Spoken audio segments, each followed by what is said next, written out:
हाल ही में भारत को संयुक्त राष्ट्र सुरक्षा परिषद की 3 समितियों की अध्यक्षता करने का दायित्व मिला है। ये समितियां हैं, पहली तालिबान प्रतिबंध समिति, दूसरी 2022 के लिए आतंकवाद प्रतिरोध समिति और तीसरी लीबिया प्रतिबंध समिति। तो आज हम इन तीनों समितियों के बारे में जानेंगे और जानेंगे कि क्या है सुरक्षा परिषद। तो वीडियो में बने रहिए और देखते रहिए।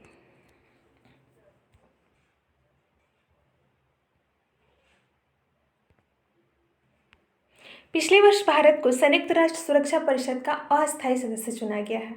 संयुक्त राष्ट्र सुरक्षा परिषद में अस्थायी सदस्य के रूप में भारत का चुनाव 2 वर्षों के लिए यानी 2021-22 के लिए हुआ है। 193 सदस्यीय संयुक्त राष्ट्र महासभा ने अपने 75वें सत्र के लिए अध्यक्ष, सुरक्षा परिषद के अस्थायी सदस्यों और आर्थिक व सामाजिक परिषद के सदस्यों के लिए चुनाव करवाया था। गौरतलब है कि भारत को पहली बार 1950 में अस्थायी सदस्य के रूप में चुना गया था और अब 8वीं बार भारत को यह जिम्मेदारी मिली है। इस वर्ष के प्रारंभ से संयुक्त राष्ट्र सुरक्षा परिषद में अस्थायी सदस्य के रूप में भारत की शुरुआत के बाद इन तीनों महत्वपूर्ण समितियों की अध्यक्षता का दायित्व भी अब भारत को ही मिला है। तो भारत द्वारा अध्यक्षता की जाने वाली यूएनएससी यानी संयुक्त राष्ट्र सुरक्षा परिषद की 3 महत्वपूर्ण समितियों के बारे में जान लेते हैं। तो पहली समिति है तालिबान प्रतिबंध समिति।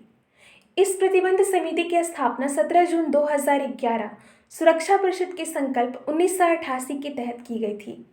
अफगानिस्तान की शांति, स्थिरता और सुरक्षा के लिए खतरा पैदा करने के लिए जिम्मेदार तालिबान से जुड़े किसी भी व्यक्ति, समूहों, उपक्रमों और संस्थाओं को प्रतिबंधित करने और उन पर प्रतिबंधों की निगरानी के लिए इस समिति का गठन किया गया था। तालिबान प्रतिबंध समिति हमेशा भारत के लिए एक उच्च प्राथमिकता रही है। भारत को इस समिति की अध्यक्षता करने से अफगानिस्तान में शांति को खतरा उत्पन्न करने वाले आतंकवादियों और उनके प्रायोजकों की उपस्थिति पर ध्यान केंद्रित रखने में मदद मिलेगी। इससे अफगानिस्तान में भारत के हितों को सुरक्षित करने में भी मदद मिलेगी। तो ये थी तालिबान प्रतिबंध समिति, जिससे भारत को भी फायदा होगा और अफगानिस्तान को भी। अफगानिस्तान की शांति, स्थिरता और सुरक्षा के लिए खतरा पैदा करने के लिए जो जिम्मेदार तत्व है तालिबान, उस पर प्रतिबंध लगाने से अफगानिस्तान में शांति आएगी और इससे भारत की भी मजबूती एशियाई क्षेत्र में बढ़ेगी। दूसरी समिति है 2022 के लिए आतंकवाद रोधी समिति। तो चलिए जान लेते हैं इस समिति के बारे में। भारत 2022 में आतंकवाद रोधी समिति की अध्यक्षता करेगा। इसका गठन सितंबर 2001 में न्यूयॉर्क में 9/11 आतंकवादी हमले के तुरंत बाद हुआ था।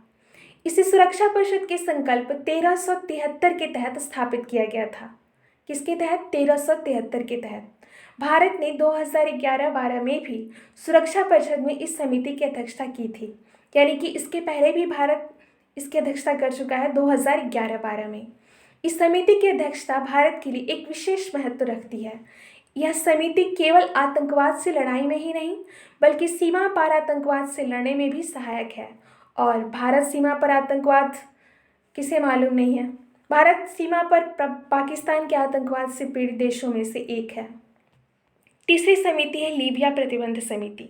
लीबिया प्रतिबंध समिति को पहली बार 2011 में सुरक्षा परिषद के संकल्प 1917 के तहत स्थापित किया गया था। लीबिया प्रतिबंध समिति सभी सदस्य राज्यों को लीबिया को हथियारों और संबंधित सामग्री की बिक्री या आपूर्ति को रोकने के लिए गठित की गई है। लीबिया प्रतिबंध समिति परिषद प्रतिबंधों को लागू करने वाली एक बहुत ही महत्वपूर्ण समिति है। इसके द्वारा यानी इसके माध्यम से लीबिया पर 2 तरफा प्रतिबंध लगाए जाते हैं, जिसके तहत न तो कोई लीबिया से हथियार, पेट्रोलियम आदि की खरीद कर सकता है और ना ही लीबिया को ये सारे प्रोडक्ट्स बेच सकता है। तो संयुक्त राष्ट्र सुरक्षा परिषद क्या है, ये तो आप जानते ही होंगे। एक बार इसे फिर से देख लेते हैं। तो प्रथम विश्व युद्ध की भारी तबाही को देखते हुए लीग ऑफ नेशंस यानी राष्ट्र संघ का सिद्धांत आया। जब प्रथम विश्व युद्ध में भारी तबाही हुई तो राष्ट्र संघ का निर्माण किया गया, लेकिन लीग ऑफ नेशंस व्यवहारिक तौर पर कार्य नहीं कर पाया और दुनिया को द्वितीय विश्व युद्ध का दंश झेलना पड़ा। यानी लीग ऑफ नेशन की स्थापना तो हुई द्वितीय विश्व युद्ध की तबाही को रोकने के लिए, लेकिन ये उसमें सफल नहीं हो सका। द्वितीय विश्व युद्ध के बाद यानी द्वितीय विश्व युद्ध जब हो ही गया तो सामूहिक सुरक्षा की प्रबल रूप से आवश्यकता महसूस हुई। सन 1945 में संयुक्त राष्ट्र संघ का निर्माण हुआ, यानी इस आवश्यकता ने संयुक्त राष्ट्र संघ को जन्म दिया। कब? 1945 में। संयुक्त राष्ट्र संघ यानी संयुक्त राष्ट्र सुरक्षा परिषद संयुक्त राष्ट्र संघ का एक प्रमुख अंग है जो इससे संबंधित महत्वपूर्ण निर्णयों को लेता है। इस तरह कहा जा सकता है कि यूएनएससी संयुक्त राष्ट्र संघ का नाभिक है। यूएनओ या संयुक्त राष्ट्र सुरक्षा परिषद का मूल कार्य वैश्विक शांति की स्थापना है। ये संयुक्त राष्ट्र संघ की कार्यकारी निकाय के रूप में भी जानी जाती है। इसकी वर्तमान संरचना में 5 स्थायी तथा 10 अस्थायी सदस्य हैं।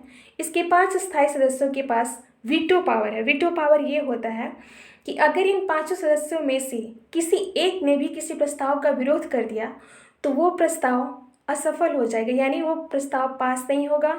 उस पर 4 सदस्यों के हाँ करने के बाद भी वो कार्य नहीं होगा। और यही वीटो हमारे लिए भी अभी सरदर्द बना हुआ है। जब भी भारत सुरक्षा परिषद में स्थायी सदस्य की मांग करता है तो चीन इस पर वीटो लगा देता है, और सिर्फ चीन के वीटो लगा देने से भारत संयुक्त राष्ट्र सुरक्षा परिषद का स्थायी सदस्य नहीं बन पा रहा है। संयुक्त राष्ट्र सुरक्षा परिषद को महान शक्ति क्लब यानी ग्रेट पावर क्लब भी कहा जाता है। भारत इस समय संयुक्त राष्ट्र का अस्थायी सदस्य है। इसके पहले भारत 7 बार अस्थायी सदस्य रह चुका है, यानी इस बार भारत संयुक्त राष्ट्र का अस्थायी सदस्य है 8वीं बार। और पाकिस्तान भी सदस्य है, लेकिन वो है 7वीं बार। तो पाकिस्तान 7वीं बार और भारत 8वीं बार संयुक्त राष्ट्र का अस्थायी सदस्य है। तो पाकिस्तान हमसे ज़्यादा पीछे नहीं है। तो इसी के साथ इस वीडियो को अब यहीं ख़त्म करते हैं। Thanks for watching.